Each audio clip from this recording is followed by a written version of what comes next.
Hi everybody, it's Kim Bergen-Jackson, Administrator at Oak Knoll, and I'm taping on the 6th of July for your viewing pleasure on the 7th. Welcome to July. Strange to me that the first half of the year went by so quickly, but here we are in the middle of summer and a heat warning and lots of windy storms. I hope you're all doing well. My COVID update for today is not as positive as it has been.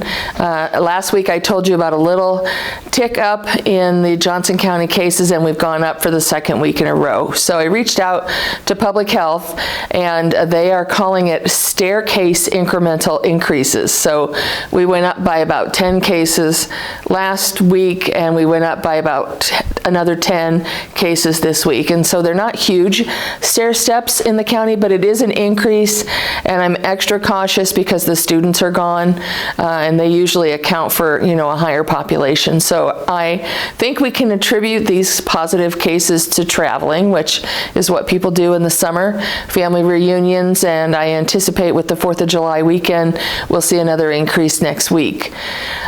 So I will continue to encourage you to wear masks when you're outside of Oak Knoll. Of course, being outside and around other people is the best place you can be, so take advantage of the weather. But if you find yourself in a circumstance where it's crowded and you don't know the people around you, I would recommend wearing a mask. I'm not going to mandate masks for residents in Oak Knoll, just because we've been through enough. If you'd like to wear a mask, you absolutely can. The current status of the campus is that we have no staff positives right now. We have no health center or assisted living residents with COVID. We have 2 residents at One Up and 2 residents at East who are couples who did not travel together but both traveled, so they're not related to the campus or the bubbles that we've created around us. So just be really mindful of wearing your mask and washing your hands and doing all the mitigation things you've done while you're away from the campus, for sure.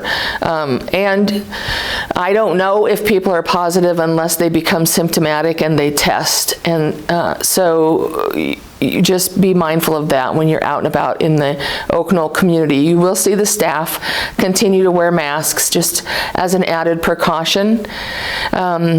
The Public Health Department recommends that you get a booster dose if you're eligible. You can look on the CDC website for that, or you can talk to your medical provider about whether or not you're eligible. I forgot, after the initial 2-dose series, we did a 3rd shot that was not called a booster shot, so it's confusing. If you are immunocompromised, you had the original series, then you had the 3rd shot, then you got 1 booster. You're eligible for a 2nd booster. That would be a total of 5 shots. That I was counting the 3rd vaccine as the 1st booster, and that was incorrect. So if you're compromised, talk to your doctor about getting a 5th shot. I just would much rather call it the 5th shot versus another booster, but it is the 2nd booster. If you're not compromised, you should have had 1 booster. So that's my update for today on vaccines and how incredibly confusing it can be.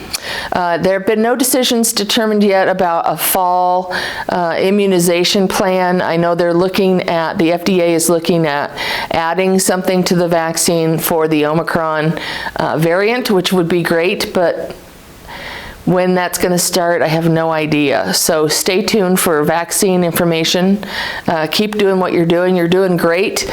Reach out to the apartment nurse if you have questions, or you can always email me.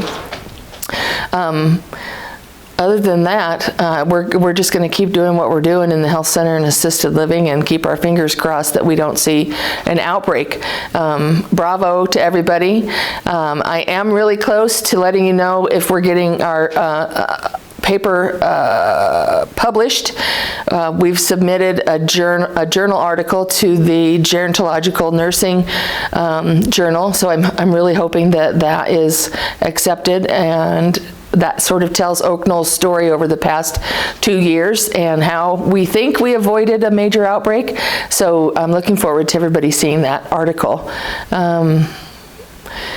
I think that's it. Enjoyed the summer concert series. I gave the updates last week about Kevin Burt being here and the Pandalorium steel drum being at East.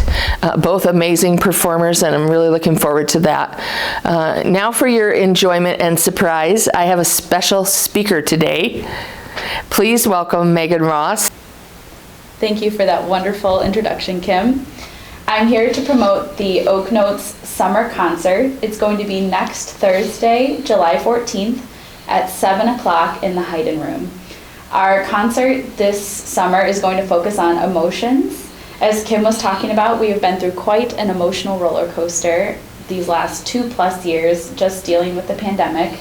And music has been a wonderful way for people to deal with a lot of the ups and downs of the pandemic. As you know, music was very taboo for the first at least year of the pandemic because it was considered a high spread activity. But people found really creative ways to make music, and we're so grateful to be back together as a choir, making music and expressing those emotions together.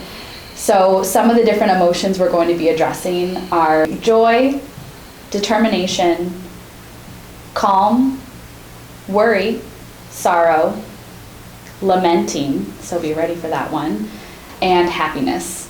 I think one of my favorite pieces that I hope that you will also find to be one of your favorites is the one we will be closing with, and that is the emotion of determination. It takes a beautiful poem by Alfred Lord Tennyson, and it talks about achieving new things and never quite being done, regardless of where you're at in your life or your age, which I feel like fits very well here for Oak Knoll. So we hope you come ready, bring your music heart, and come to the Oak Notes Emotion Concert next Thursday at 7 p.m.